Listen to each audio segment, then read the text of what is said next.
Good morning. Welcome to Physics in the AM. We're starting our conservation laws unit and we're looking at momentum and impulse. I'm going to restart this. Momentum can be described as a characteristic of motion. It depends on mass and velocity. It's a vector, so therefore the arrow. We use the letter P to represent momentum. Not sure why. Okay. And the units are kilogram meters times or meters per second. An alternate unit could be times seconds. Now, there's a reason why that works, because a Newton represents, and I'll erase what I'm going to put down. A Newton is kilogram meters per second squared. If you multiply it by a second, I'm going to erase it. You see how the Newton part that I put in green times a second actually comes out to be what's in black? The seconds actually cancel. The second. That's why a Newton second means kilogram meter per second. I'm going to erase that though, and all you need to know is you might see it as Newtons times seconds, but I typically say that for something called impulse. And what is impulse? The impulse of a force is the product of the average force and the time it was acting.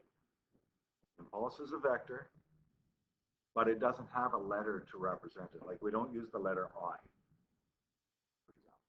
I think part of the reason why we don't use the letter I is because I is saved for electricity and it's current. Now, I don't know why the letter I is used for current either. The unit is the Newton second. I just explained how that works. Come on in. Maybe that wasn't some ghost. Okay. So Newton second is the same as kilogram meter per second. And the impulse momentum theorem. Impulse equals the change in momentum. So since there's no symbol, we just say impulse, F delta T, equals the change in momentum. Momentum is mass times velocity. So you take your final minus your initial momentums. That's the change in momentum. And as I mentioned at the top, the units are actually equivalent. Okay. Any questions at this second? Okay, we'll flip her over.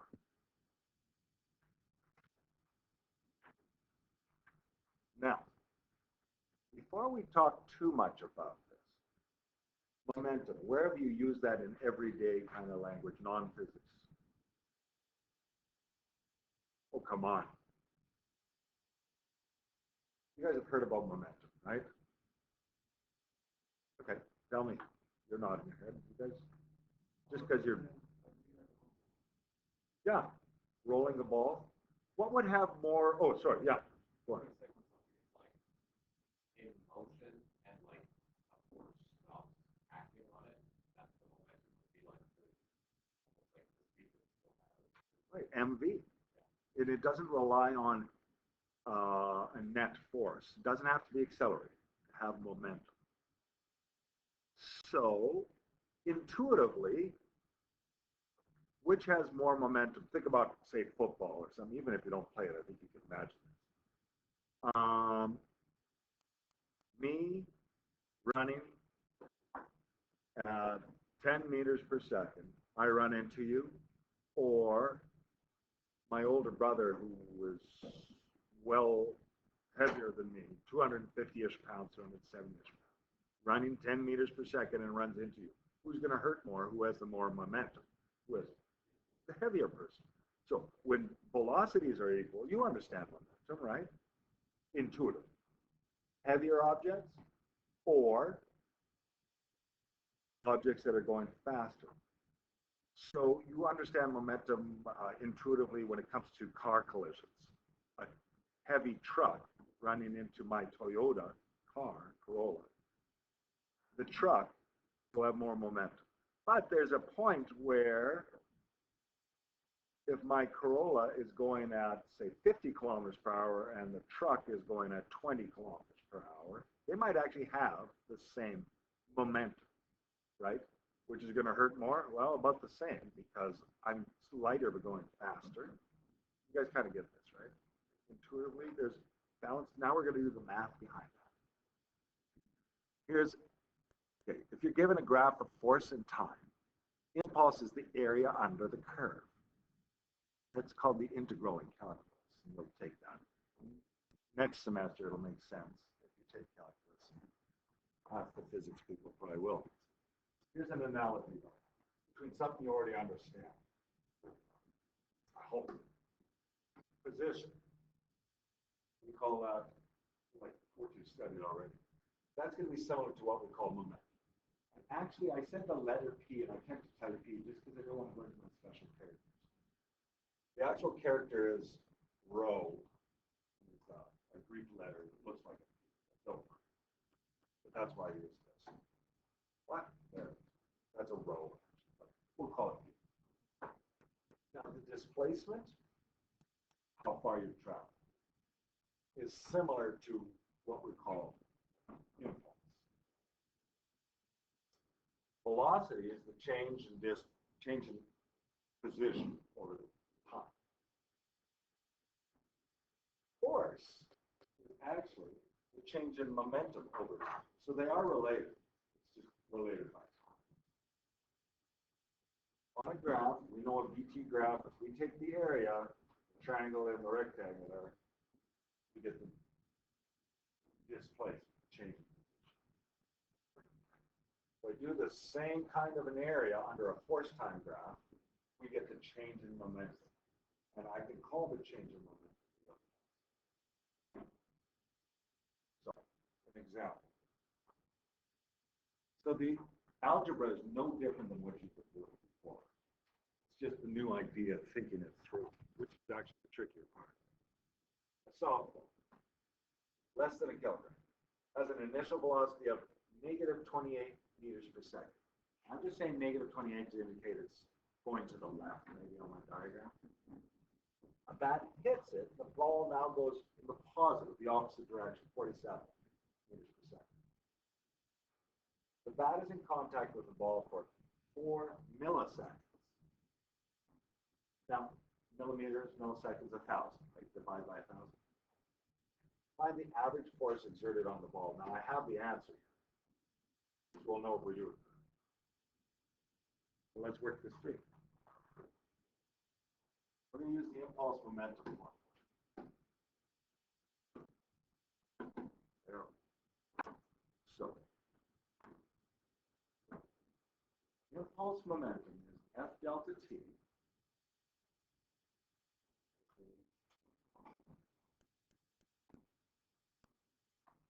change in momentum. Now, if you could do this as a force formula with mass and acceleration and stuff, you could possibly do that, right? But we're going to use this. It's actually simpler in a lot of cases. Okay. We want to find force. So I'm going to keep that. Time, we have a time, so we'll keep that. We don't have the change in momentum as a number, so we're going to just insert some things. Delta T.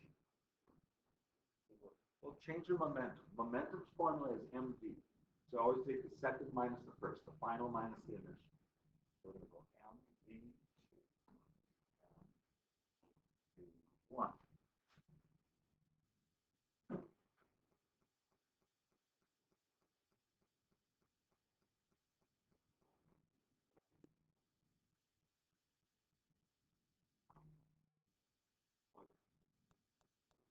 Just rewriting formulas.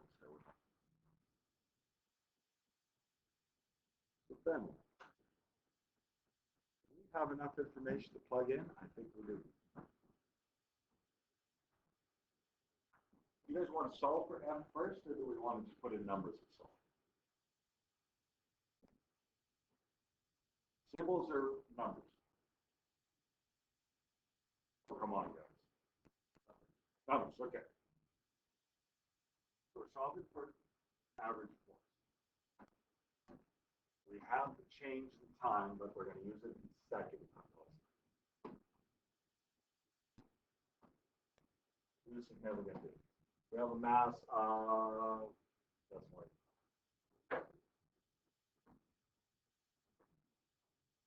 we have a V2 positive 47 millimeters per second. Track mass of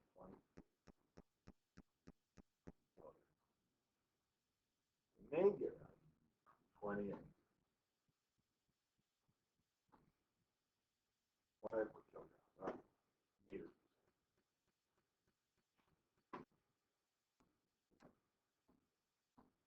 By the way, negative 28 meters per second. 28 meters per second, what does that mean kilometers per hour approximately? You guys know?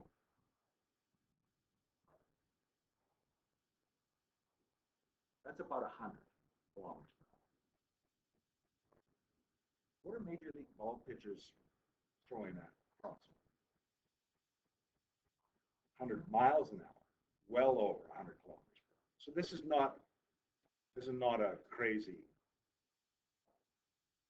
So this is very doable. And a major league hitter, if they get something thrown that slow, they hit. And so that's not a, this isn't a crazy problem. So we know we're going to figure out the right hand side and divide by 0.004. Or I hope we. Okay. You guys know what happens when you have subtracting a negative, right? So it's really adding. 63.7 is what I have written.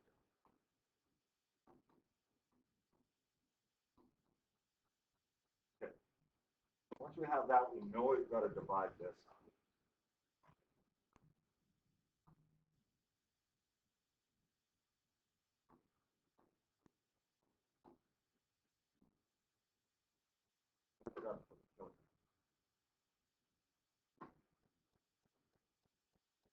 Okay. Kilogram. Second on the top. Divided by 7.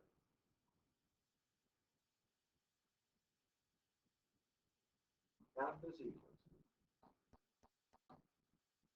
Now that's just typing it into. I'm going to round it to 2 digits, 16. Now, let's think about the unit here. Kilogram, okay, kilogram. Meters per second divided by another second. What is meters per second divided by second? Meters per second squared, because they're both divide seconds. Divide second, meters per second per second. That's what we call acceleration.